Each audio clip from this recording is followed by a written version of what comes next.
What is up, everybody? Welcome back to the NBA Hardwood Show. It is Thursday, November 2nd. We're talking this 4-game NBA slate. I'm DraftCheat, of course, joined today by Third and Schlong and AP. Third, let's throw it to you first. How you doing on this Thursday afternoon? I'm good, man.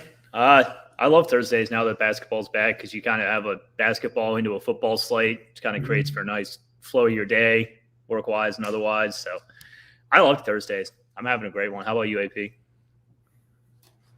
Yeah, I like Thursdays too. I like how the slate sets up tonight. We got it staggered every hour a game starts. Yeah. So we get 7 o'clock we get Philly, and then we get the Pistons, and then an hour later or later. So I mean, I'm going to test it out late swap wise using some of the new features with SaberSim. But I like how it sets up with all the games staggered by an hour. I don't. What do you got, DC? What do you think about that? Instead of every 30 minutes, like a new lock hitting. I think the hour really helps you out. Yeah, no, I love it. One of my favorite DFS slates of the whole year is Christmas Day, when it's 5 games. And then there's a little bit more time between them, but this reminds me a little bit of that, where it's like a shorter slate, only 4 games, but then, like you said, an hour between each one. And as Bryce mentioned, a fun NFL showdown as well. So fun night of sports for sure. We'll go game by game, as we always do. On this show, we'll break down each game, talk about our favorite plays, game theory, all the injuries, all that good stuff. We do start out first game of the night, Toronto at Philadelphia, 214 total in this one. Philadelphia favored by 8. And then they had the big trade, obviously, shipped out James Harden, got in Kenyon Martin, Covington, Marcus Morris, really just kind of a scrap heap of players, I think, who I'm not sure how much they'll be incorporated tonight, but AP, let's throw it to you because I know you've been on the Tyrese Maxey train. I think Joel Embiid's looked really good, and I kind of think this Philly team might have something going on with their new star duo in Maxey and Embiid. So let's start out with Philadelphia, a team that I'm definitely interested in myself. Your breakdown of them, and then talk about Toronto too. Yeah, one thing I like I already fired an overbet over 215 on this game. And my reason is pretty simple. With no Harden, with Maxey running things, we do see better pace from the Philly side. And then the other thing with this game too. So we get Kelly Oubre, actually confirmed he's going to be in the starting lineup too. He's actually been, not too bad to start the year. First game against Milwaukee, 9 for 11, followed up with 7 for 17. So the guy's going to chuck when he's out there. And now that he's just being thrust into a starting lineup, you got to think he's going to take more of that scoring usage, there. When I think of it, the options, Joel Embiid 1, Tyrese Maxey 2, and then you got Oubre or Tobias Harris. I'd probably say shooting-wise, Oubre, and then, fourth option, Tobias Harris, followed by DeAnthony Melton. My one worry, so Maxey should grade out as good play. I think Embiid's the best play. Obviously, when you're looking at studs. My one concern, so these two teams, they played back on the 28th. Maxey nuked 40 minutes, put up 57 DK points. That was in Toronto. They didn't have OG Anunoby in that game, one of the best on-ball defenders in the league.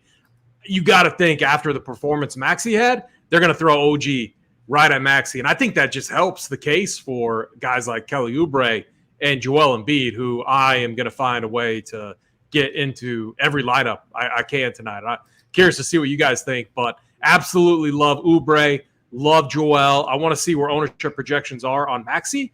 I think there's a better guard options out there today on this slate, assuming OG picks up that matchup. Does that mean I'm fading Tyrese Maxey? No, it doesn't mean I'm fading him. I could just see being in line or slightly underweight the field at his big 8.4K price tag in what could be a tough matchup against OG.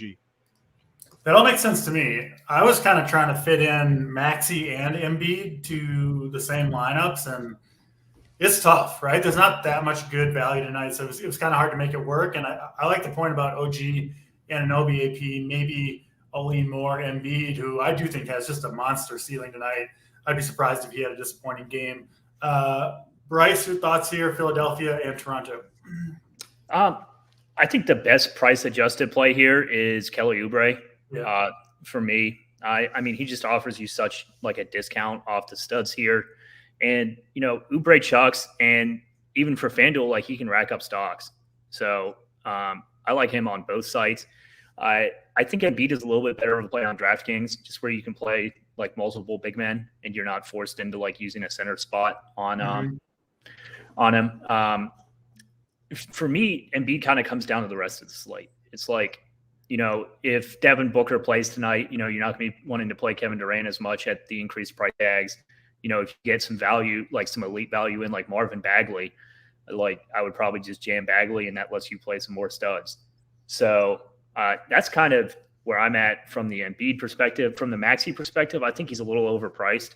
And if OG is going to be guarding him, people will get off him for that. So I typically don't try and read too much into like the micro defense matchups and then like play off like a discounted ownership. So Sure. if we get that on Maxey, like in tournaments, I think he's a great play. I probably wouldn't play Maxey in cash here. He's just a little too expensive. Even with Harden being shipped out of town, he's had this role like all year now. So it's not like you're getting like a discount on the trade for him like you were on some of those Clippers guys for a while. From the other side of the ball, I think my favorite play here is Scotty Barnes. You've seen him take a pretty big step forward here. If you're looking for more of like a tournament play, I think Podol's like the ultimate tournament play because he's probably going to have to play a decent amount to match up with Embiid. And, if he can stay out of foul trouble in the matchup, which is the big if, you could see him have a pretty big game here. Like that would be tournament only for me. But playing centers against Embiid just kind of sucks because it's like the first possession of the game and he's back to the basket, right? Like the foul trouble is just it's much not a more fun sweat.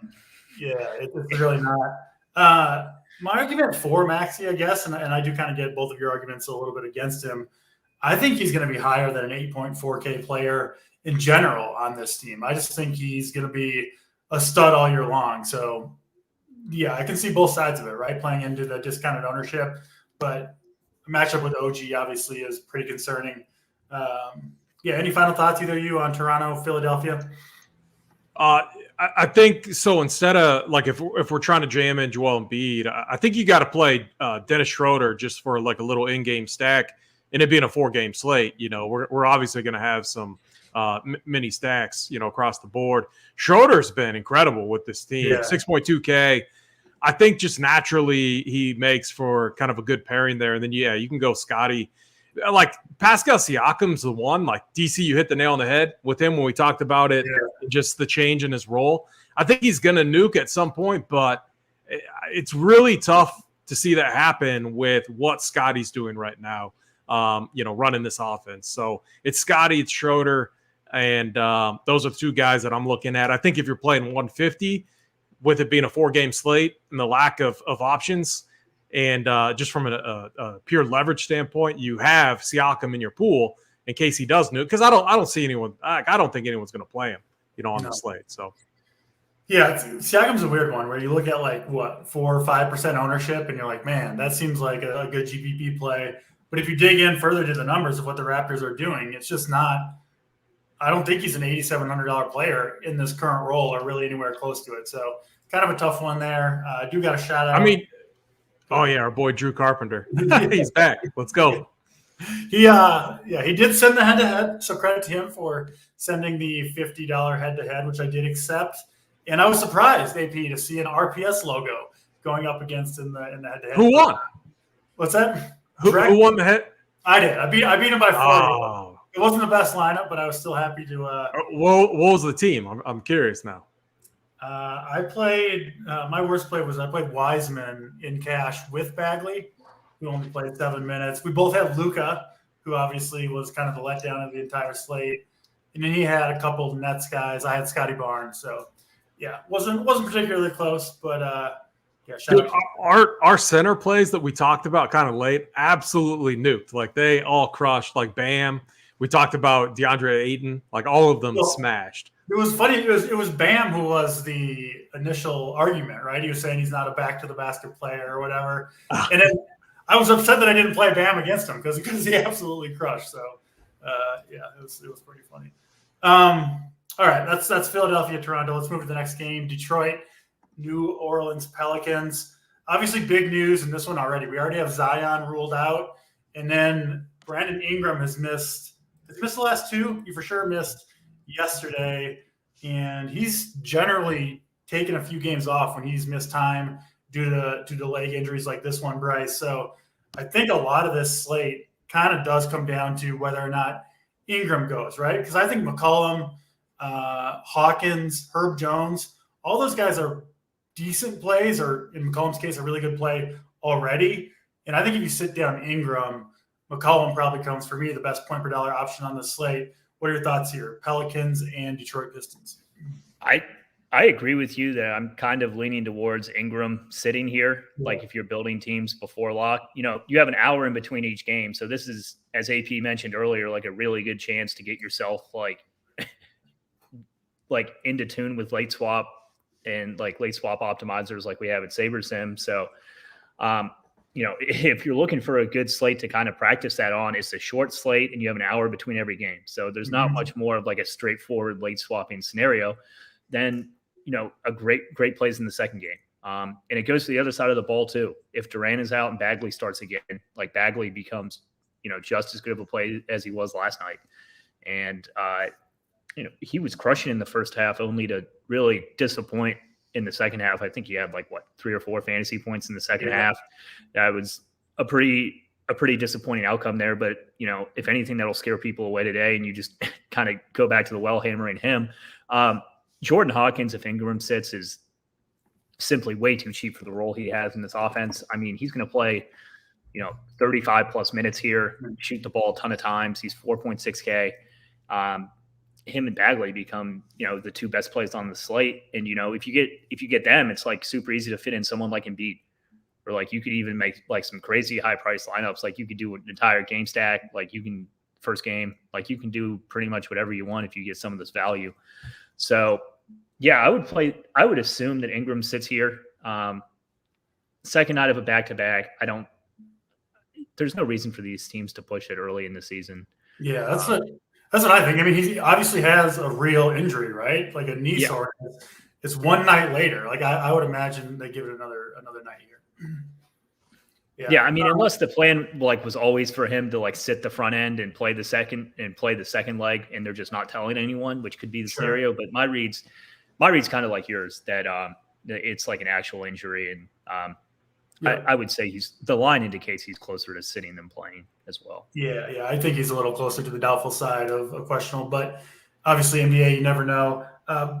Bryce, your thoughts on McCollum if Ingram does happen to play? I mean, I think McCollum's playable either way, in cash and tourneys.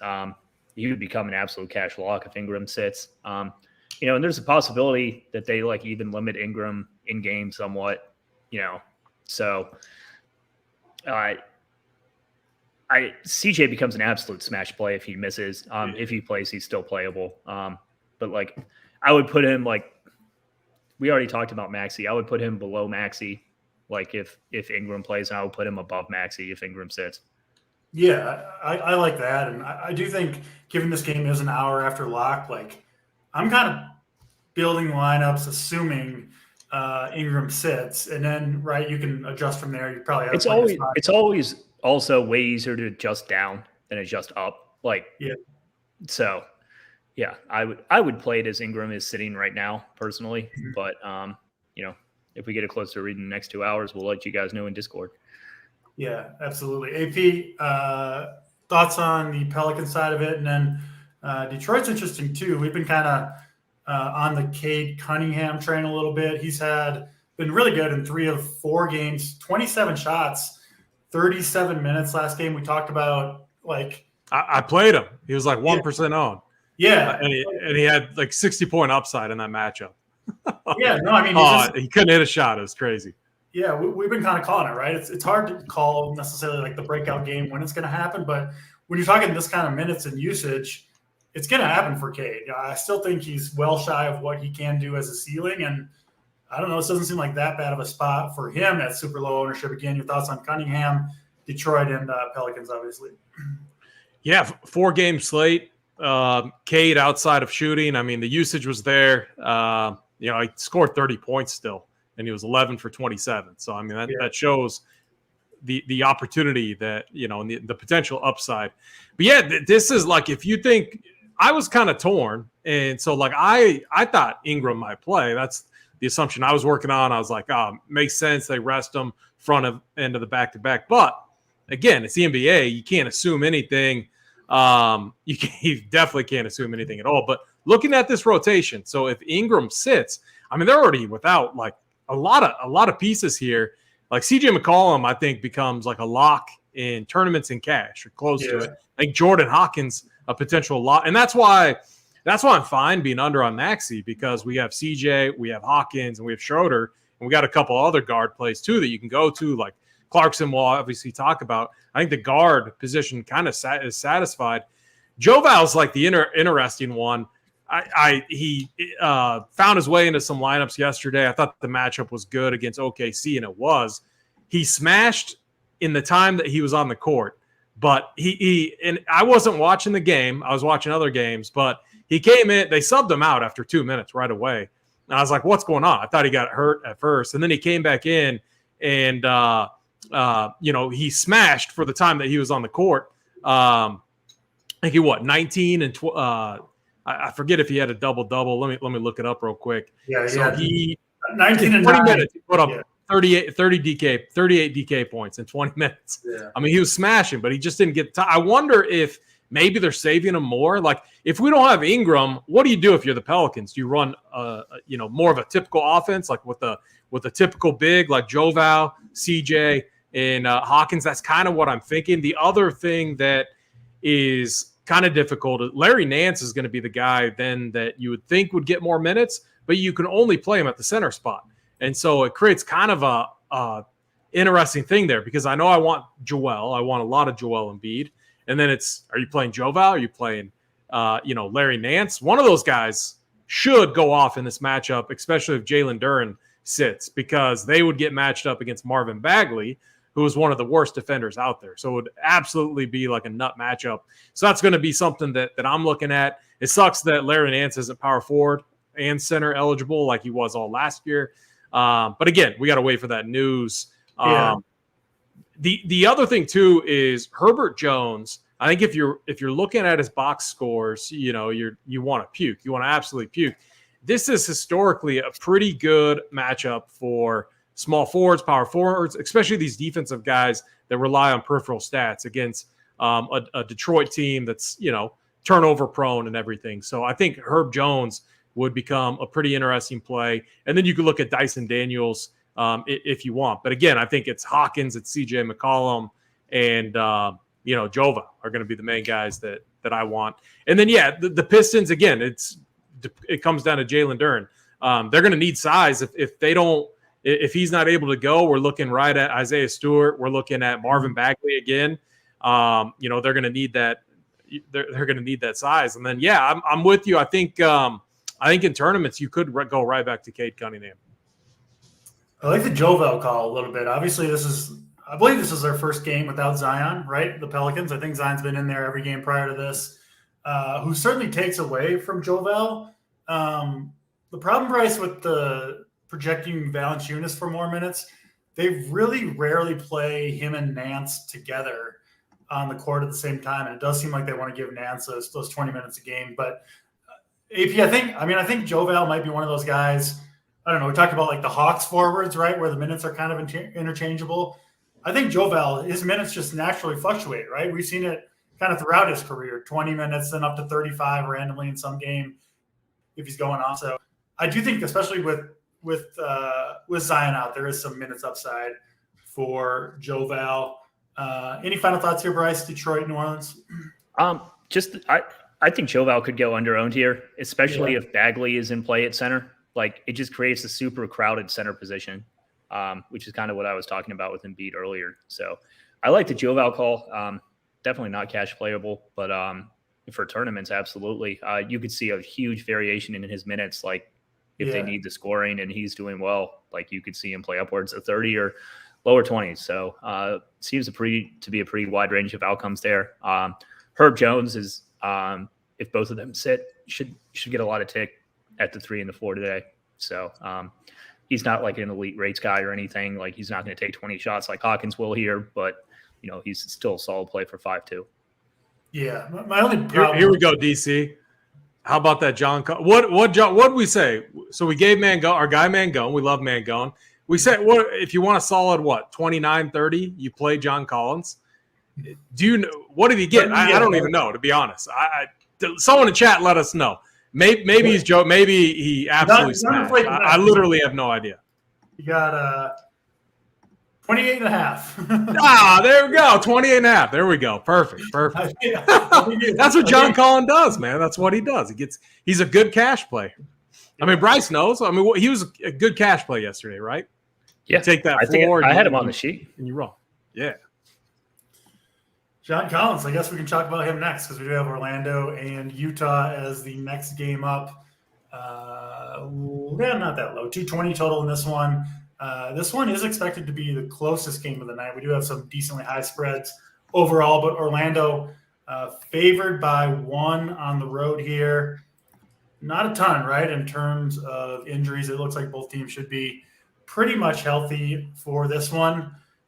Bryce, we'll start with you. Orlando, Utah. I guess a decent game environment, but I'm not finding a ton here I'm in love with. What about you, Utah, Orlando? Yeah, I mean, if the previous game we were talking about, like if these guys are out, it's just going to draw so much ownership that like this game will go under-owned, and I would like to play it. I think there's pretty solid like mid-range options here. Obviously you don't have like the high price studs like we've had in the first game or the game that's upcoming after this Phoenix. But if these guys end up playing in the previous game, like you could see people rotate to this game a bit just because if they were planning to play Bagley and all these Pelicans values, like they might not, there's a chance they're not going to be there. So you'd see someone like John Collins become like way higher owned, like in the mid tier than you would otherwise. Regardless of that, I think John Collins is a solid play. We can start out with him here. He's always been able to like score in Atlanta, but that was the thing. Like for a power forward, like he never really got tons of counting stats, but his role in Utah has looked to like feed him stats a little more often. And he's always been a solid scorer. So I think he has a super good floor. I think he has some upside in him, even if he hasn't shown it yet. Orlando doesn't play at the best pace, but it's not a bad matchup for big men at all. Wendell Carter's been shooting really horribly this season, and I don't think that'll continue the entire season. I think you can fire him up at 5-7. Banchero and Wagner look like solid plays to me. Markelle Fultz, you were talking about how Maxi's price was depressed compared to what you think his season-long price will be, and I kind of feel that way on Markelle. Like mid-5s is simply too cheap for the type of player I think he is and the role that he has with Orlando this year. And then to hop to the other side of the ball, back to the other side of the ball here. It's basically Lauri Markkanen and then like a bunch of mid-range plays. I think Lauri's like a good leverage play. To me, he falls in like the Siakam basket of like guys that nobody's really going to play. I think Lauri will carry more ownership than Siakam though, but he's kind of like the awkward mid-range play here. So as always, I kind of like those plays in tournaments and not cash. And then the other play that sticks out here to me is Clarkson. Yeah. I think he's simply too cheap. He's running point on offense. He can have monster games, and we haven't really seen that this season yet. But I think he simply remains too cheap for his upside here. Yeah, 5,400. I mean, he's a scorer, right? He's at home. I'm with you. I actually had him in cash last night as well. He's definitely cash playable as well. Yeah, he just kind of ties the lineup together, right? He's not the first guy in, but he certainly fits a lot of my builds tonight. Definitely my least favorite game that we've talked about so far, AP, but give us your thoughts here on Orlando and Utah. Yeah, it's a tough game because Orlando they love playing in the half court. Yeah. They're not pushing it up. They have some good defenders like Jalen Suggs, really good defender. they're kind of a scrappy group. But the Jazz, they typically play with above average pace. It's a team that, like, when you're looking at this total, it's kind of like indicative of that too, because 221 total, the Magic. I mean, if you're looking at that and you have watched a lot of Orlando's games, you're like, oh, I'm licking my chops, I should bet the under here. I'm always hesitant to do so anytime you're playing the Jazz, not the best defensive team, and they play with pace. So if you have good scoring efficiency, it's just going to absolutely, nuke your under bet there. So I'm really torn. I think Franz Wagner, I think he's a really interesting play. 6'7" at the small forward position. Paolo Banchero, I think he's an interesting tournament play, depending on what his ownership is. And it's again, I played him the last time we had a small slate, and it was purely because I thought he was going to be very, very low owned, and he was like 3% owned. So I think it's just like looking at these box scores, it really kind of dictates what people do versus what our standard, ownership projections are showing. So I think he's interesting in large field tournaments, even though he hasn't shown a lot of upside recently. I think if you're running 150, you definitely want him in your pool. And then I'm with you. Like, the runbacks are really tough. Like, I don't like the Jazz are running a 9-man rotation. They have like 4 or 5 guards that are working into the mix. Clarkson, THT, you got Sexton off the bench. Keontae George, I think, got in there. They're working in Chris Dunn. I mean, it's kind of wild. And I do got to say, with the John Collins, we're giving Mangone crap. It was a blowout. The Grizzlies in absolute shambles right now. The game was over before it even started. Absolutely insane. So I think Collins is fine. Laurie in tournaments. I mean, our guy Kay Fallick, one of his favorite players, I believe, and he absolutely it was a smash call by him last season. This guy put up some monster scores. So again, Laurie at 9K, not the best matchup, as far as pace goes, but he's shown big upside. I think if you're a tournament player, you want those guys in your player pool. But overall, I'm with you. I'll have exposure to this game. I'm not super excited about it. I like the Magic side. I don't like the rotation, but I do think it's a pace-up spot for them. So if guys like Suggs or Markelle Fultz or Cole Anthony work into the mix, I'm fine with it. Franz Wagner, I'm good with. I struggle with the centers here, though, because I like Joel Embiid, and then I'm really looking at Joe Val. And if I'm not playing Joe Val, assuming Ingram's out, then I'm looking at Larry Nance too. So it's really tough for me to get to a center play in this game. Yeah, I think center might be the best position on this entire slate. There's a bunch of good plays in the mid-range, and you've got Joel Embiid all the way up top. He's projected under 10% owned on the slate. Embiid is right now. That seems like, I get how loaded center is, and he's expensive, but man, that seems like a pretty good proposition to me. Yeah, Bryce, any more thoughts? Orlando, Utah? Otherwise, we'll move on to the last game. I think I'm ready for the next game. All right. San Antonio and Phoenix, 227 total in this one. Bradley Beal going to sit another one out. Hasn't debuted yet for Phoenix, but it looks like Devin Booker might be back for this one. Obviously, that would change things a lot for Phoenix, both with the guard rotation and, of course, Kevin Durant, who really hasn't gotten there. He hasn't been terrible, Bryce, but if you've played him, you've been mostly disappointed with his outputs. I kind of thought, I thought he would smash for sure with Beal and Booker both out. He's been, like we said, just fine efficient-wise, but really hasn't put up the huge numbers we expected. So maybe he'll do it. Obviously, with Booker back, people will be off him, and Durant capable of it anytime. But yeah, talk to us. Spurs, Phoenix, a lot going on here. Yeah, this is one of the tougher spots for me. Booker, to me, is one of the harder injuries to read on this slate. I would lean towards him sitting, but it sounds like he could be back tonight. So, optimally, we have that news like an hour and a half before, so like you can incorporate the Orlando Utah game into your late swaps with that, other than being kind of stuck on an island here.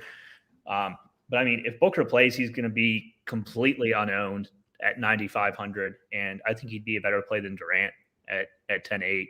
I just think some of the upside is kind of sucked out of Durant at that price. Like, he would need to, to be optimal, he would probably have to be one of the top, 3 highest scoring players on the slate. And while he has a decent chance to do that, you've seen he hasn't been getting quite the usage bump we thought he would without Booker. So it would only make sense for him to get it with Booker back in. But yeah, I just think that's kind of the apex of his price without Booker. And if Booker plays, that takes all the upside out of his play. So I'd be a little hesitant on Durant today just for both of those reasons. I like Nurkic a lot. Let me cut you off quick, Bryce, and ask you. I mean, Durant's getting up there a little bit in age, right? Like at some point, these players, they stop being able to carry like the massive usage rate that they could in their prime. We've seen all the injuries, obviously, over the years for Durant. Is there any chance he's just like not? Yeah, I think he could be old and washed. I mean, not washed, but like you just can't shoot 25-30 times a game. Maybe. I don't know. Yeah, I mean, I think people's brains are kind of warped because they've seen LeBron do it for this long. Yeah. So like when other like elite players start to decline, they're like, oh, it's not like he's not actually declining. He's just regressing, or like he's going to regress positively. Right. But yeah, I mean, I think that's entirely possible. I mean, the Spurs are a nice matchup, regardless of how poorly he did last game. They play insanely fast and they play shit defense. So, you're going to want to target the Spurs players all year. I would probably play it as if Booker is in, and then if Booker's out, just late swap Booker to more KD is kind of how I would play it.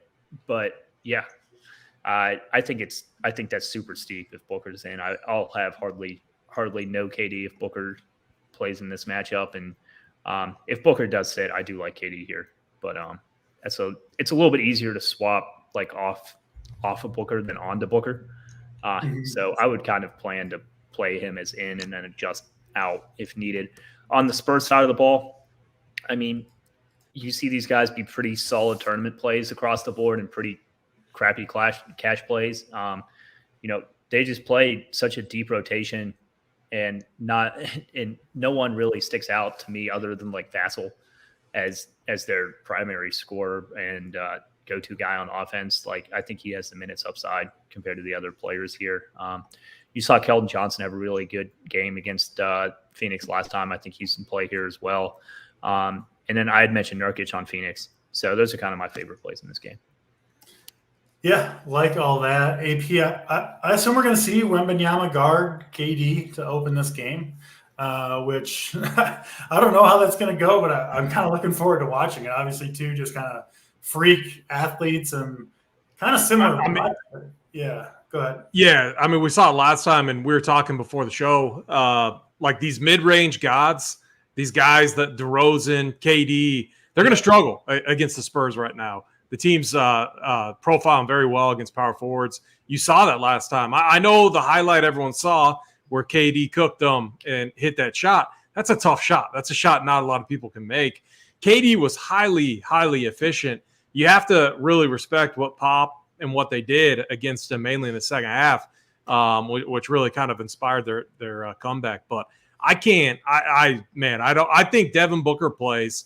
I think since it was a back-to-back, I think he is dealing with something, but I think he plays tonight. That's kind of my take there. Just when I'm looking at the line, and I think they cover. I think the Suns get it done here. They should have covered last time. The Spurs came back, after being down 20. Absolutely insane. I was under on the game on that small three. I think it was 3-game slate on Halloween. I was under on it. I was definitely under on the Spurs side. I don't trust the rotation. I'm going right back to it. The only reason Keldon Johnson, Devin Vassell, and Shohan and these guys got there is because of that comeback. I don't think it happens tonight. I think if you got the stones to keep a salary spot open for Devin Booker, I do like the matchup for him. It's going to make things so much tougher with him out there on the court, for the Spurs team to defend. Now they got to account for two just truly elite guys in D-Book. Actually, 3, Eric Gordon. He was awesome, too, from range last game. He was 8 for, when I look at this, he was 8 for 14. KD was 12 for 19. Yeah. I mean, they were efficient. They lost this game. And they just completely just gave it away. The other thing, too, you're not going to get a lot of offensive rebounds against the Spurs team with Wembanyama out there. I mean, the guy's just a freak. He is. And like there's people out on Twitter like saying, oh, like this guy's not that good. He's a bust and stuff. I like legit saw that. I'm like, dude, he's played what, 3 games now? Give him time to develop. The guy is going to be an absolute monster and a beast to deal with, especially on the defensive end of the court. I mean, we're already seeing it. And once he gets going, it's absolute cheat code. I stand by that. I know you do as well, DC. But again, this slate is interesting because this profiles as the best game from a pace standpoint. I don't like it though. I don't trust the Spurs rotation. I don't think those guys get there again. Keldon Johnson, Vassell. I think D-Book plays. And KD's 10-8. Even if D-Book wasn't in, I don't think I'm playing him in this matchup. I'd go right back to Eric Gordon, who I locked in last time. I would look at Drew or Jordan Goodwin. Even like Eubanks has been good, splitting minutes there with Nurkic. Honestly, this sets up to like, for me, to getting heavily exposed to these early games that look like worse games because the totals are lower, but I think our rotations are going to be better and we're going to get more minutes. And then I'll just be sweating this last game that I'm going to be under on. Yeah, you just need Book to play in that scenario, and then you get a deep rotation and an overpriced team. Yeah, it's just comparing the Phoenix and Pelicans news. Like it feels like Ingram being out would kind of elevate all of those, or almost all of those. Is this why D-Book's struggling? It's a good comment. Yeah. The Suns. Is that what's been happening? I have no idea. I'm sure he's doing very fine in that category. Yeah. Like even if that is going on. I can't keep up with all the NBA drama. I catch most of it, but some does slip through. Yeah, so that's all 4 games. We'll go over plays of the day. Before we do, what about game stacks here, Bryce? I think on a 4-game slate, for me, the shorter the slate, the more viable stacking one game can become because, you could get 2 of the 4 games blow out, or, you don't necessarily need the overtime from one game, like one close game on a game stack on a short slate like this could pay off. Do you see any of these games that you're looking to stack up at all? In cash, I don't really stack, and then in tournaments, I play 150. I don't really incorporate game stacks to my 150, no matter the size of the slate. If I had to choose one, I mean, I would just probably choose the chalkier game, Detroit, New Orleans, just because like it just, even if your players do shitty, if you get the guys right that are going to play all the minutes here, they get there no matter what then. So, I'd probably prefer that game. I think that'd be the one I would go to as well. What about you, AP? Any games standing out to you for a game stack potential? Yeah, I mean, depending on, injuries, it would probably have to be like the Pelicans, especially if Brandon Ingram sits. So, I'm with you. Like, I don't think about I'm not like creating stacking rules or anything like that. I don't do that. But naturally on these shorter slates, you're just going to have more stacks built in just due to the matchups and situations.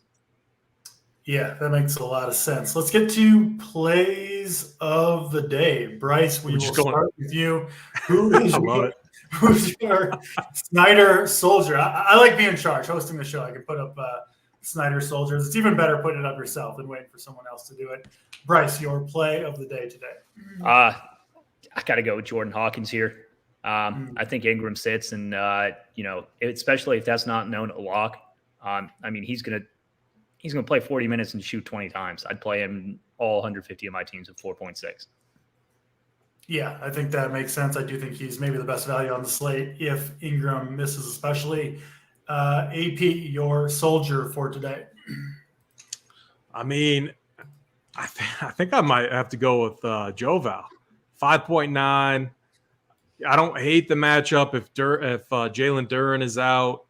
If we get Joval with no Jalen Duren, I think he absolutely eats. They got no one that Marvin Bagley and James Wiseman. I mean, this dude's going to feast on him if they give him the minutes. So I'm just going to stick with Joval.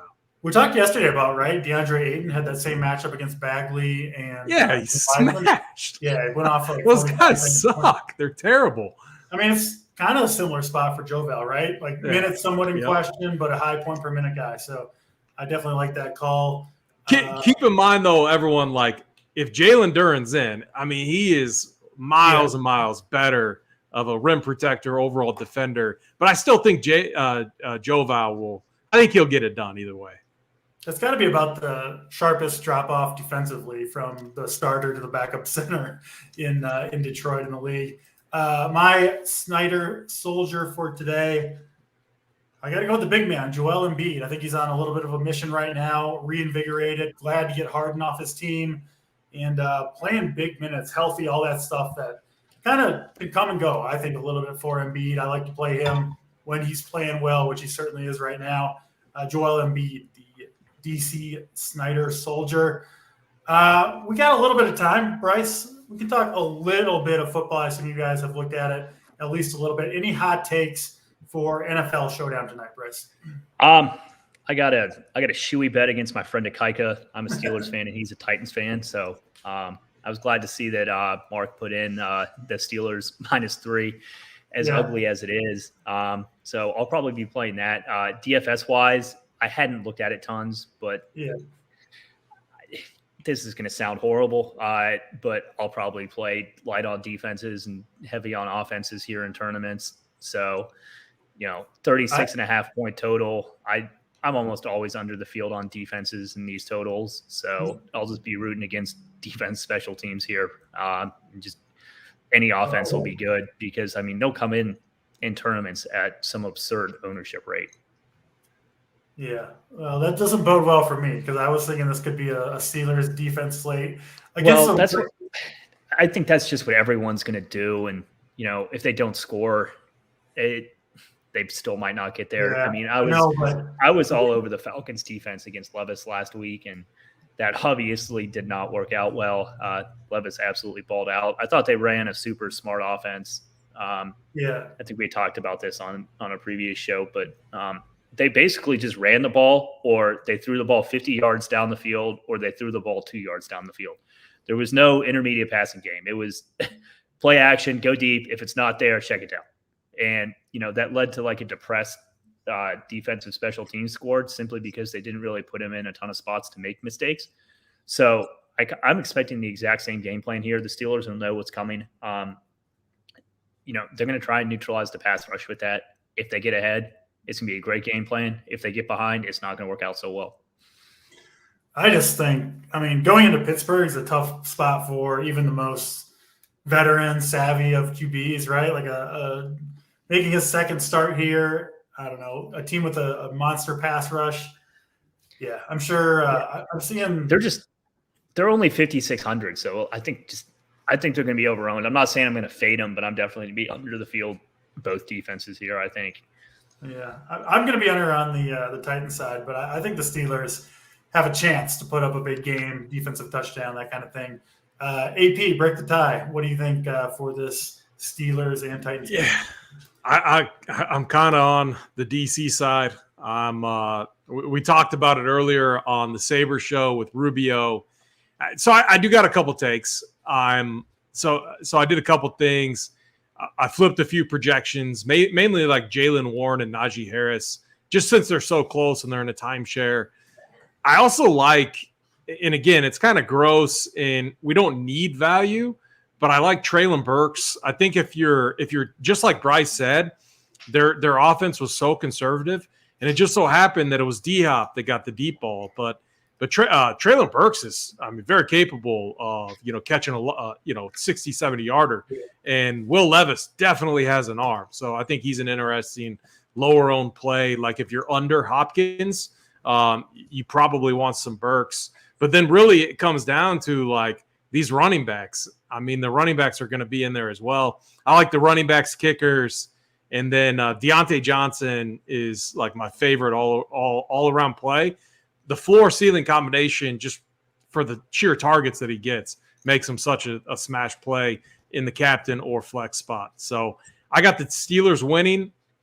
I think it's going to be kind of an ugly game, though. I think we see good scores from both kickers.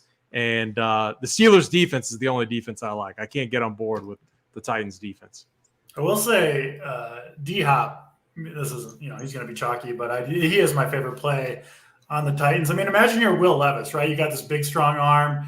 You get to take over for Ryan Tannehill. Obviously, D-Hop, I'm sure he's been frustrated with the offense so far. Of course, you're going to look to DeAndre Hopkins like every time you drop back there, right? And it seemed like the offense was dictated that way too. So I love Hopkins tonight, but I do think the Steelers' defense does a bunch of damage. That'll wrap us up. We do have Up to Lock coming up here in about half an hour if you're a subscriber to Run Pure Sports. If not, you can use the promo code NBA15 for 15% off your first payment. We'll have core plays, all the breakdowns, projections, Up to Lock, all that good stuff coming up on Run Pure Sports. We will be back same time, same place tomorrow. Me, AP, right? You're on that show tomorrow with me? Yep. Yes, sir. Yeah. All right. JTA's also. So a good Friday crew there. Good Friday crew. So we'll see you all guys then. Thanks for watching. For AP, for Third and Schlong, I'm DC, and we'll check you next time.